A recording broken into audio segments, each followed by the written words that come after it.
Railway इंतजामिया Lahore division का कब्जा माफिया के खिलाफ महमूद बूटी बंद के इलाके में एक और बड़ा anti encroachment operation.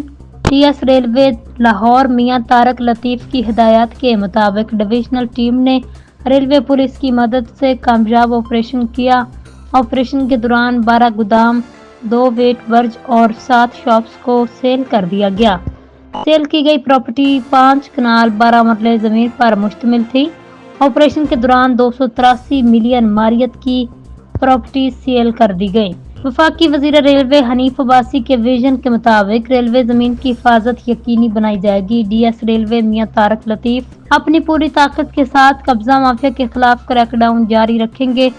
DS railway मियां Tarak Latif divisional operation team में divisional executive engineer Haji Mohammad, assistant executive engineer Gohar Hafeez, inspector of works Yasir Arafat, GIS Moiz, SHO Ramzan Haider, चौकी इंचार्ज मलक अरफान के अलावा एडब्ल्यूआई एहसन रजा शामिल थे।